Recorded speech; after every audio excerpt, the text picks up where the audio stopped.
Excellencies, ladies and gentlemen, it's a great pleasure to welcome you to this mini-summit on the Somalian situation. And I thank distinguished heads of state and government who have taken time despite your very, very busy schedule. And I'd like to really thank you for your leadership and the strong commitment. I'd like to make brief remarks and then invite the leaders who are present here. Chairperson Zhang Ping of the African Union Commission, Chairperson-elect Dr. Nkosazana Dlamini Zuma, distinguished heads of state and government, distinguished ministers, excellencies, ladies and gentlemen. I'm pleased to welcome you to this mini-summit on Somalia. I appreciate your efforts to achieve peace, stability, and democracy in Somalia. I'm delighted to welcome Somalia's President who will join us through video, and he's a newly selected President, Hassan Sheikh Mohamud, by video link from Mogadishu. I deeply appreciate the presence of the incoming and outgoing chairpersons of AU Commission. Welcome. I count on their continued support to build on what we have achieved together so far. Excellencies, today the change we have awaited so long has come. After 8 years, long 8 years, Somalis have concluded the transition in line with the roadmap, the Djibouti Agreement, and Kampala Accord. They have adopted the provisional constitution, convened the new House of the People of the Federal Parliament, and selected Hassan Sheikh Mohamud as president.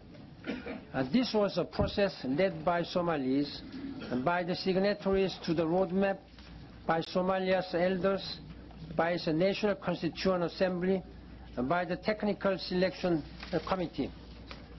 Finally, it was completed by Somalia's new federal parliament, which selected the new speaker and president. The message from parliament was clear. The status quo is no longer tenable. Somalis have chosen hope for the future. The process of ending the transition was not always smooth, but it was more inclusive and representative than any such effort Somalia has seen in a generation. In full view of the Somali people, young and old, men and women from all clans took part. They showed courage and integrity in the face of immense pressure. I thank the international partners for standing united in Mogadishu, New York, Djibouti, Addis Ababa, London, and Istanbul.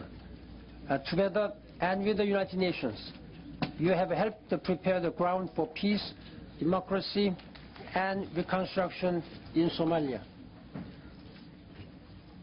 I want to especially recognize the members of the African Union mission in Somalia, AMISOM, for their great sacrifices and vast contributions to peace and security in Somalia.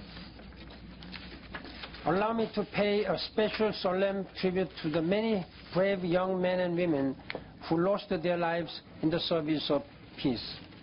Together with the soldiers of the Somali National Security Forces, they have created space for a new political future.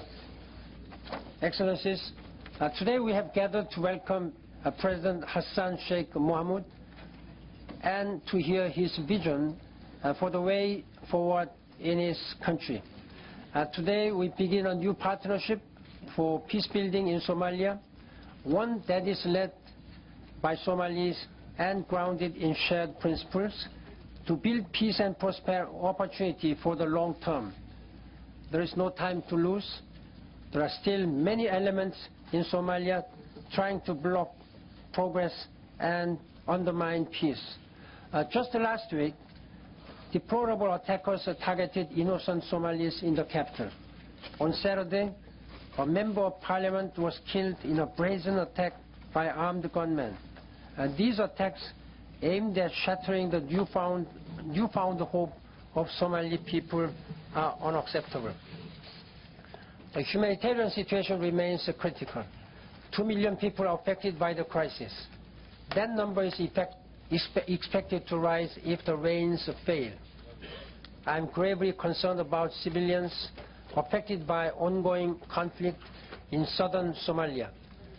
The parties must make every effort to minimize the impact of the conflict on civilians and allow full humanitarian access to those in need.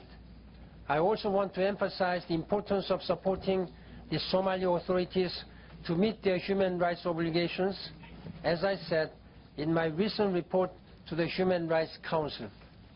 The Somalis will direct our priorities.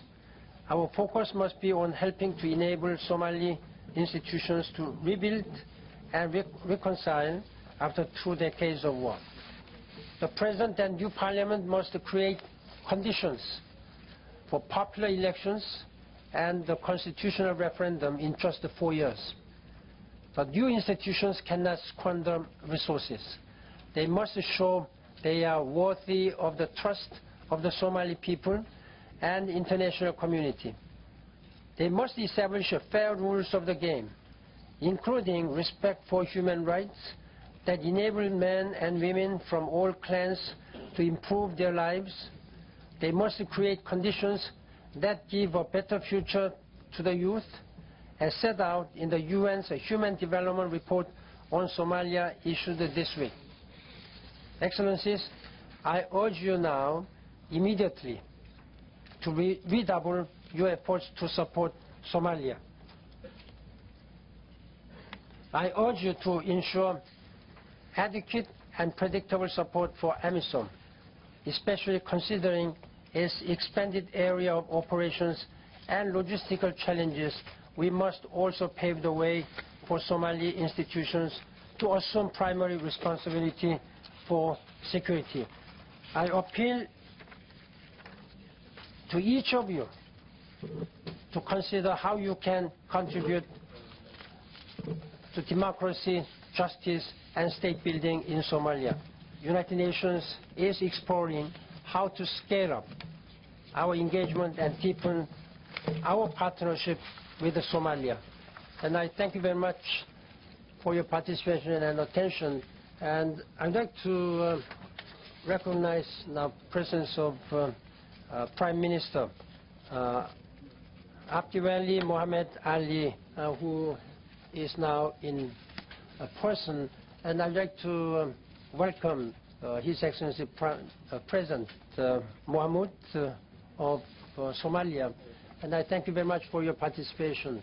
And as we have discussed over the phone a few other days, we are here gathered here. There are many distinguished heads of state and government and ministers who are strongly committed for your peace and security and prosperity in Somalia. Now I invite His Excellency President of Somalia, Mohamud. Thank you very much. Thank you very much, Mr. Secretary General, and thank you very much for ladies and gentlemen in the summit. I would like here to briefly describe the rightly brief speech about Somalia on this occasion. Ladies and gentlemen, I'm humbled and feel privileged to be given this opportunity to join you through the use of technology and make my statement from Mogadishu. I am both proud and happy to address you. Allow me to present my compliments to you, and I regret to say that I couldn't make it to be with you physically in New York due to prevailing circumstances in the transition of authority and wider consultation with parliamentarians and various stakeholders in this historic time of our nation. However, I have sent a high-level delegation led by Prime Minister Abdiweli. Ladies and gentlemen, this is a very important occasion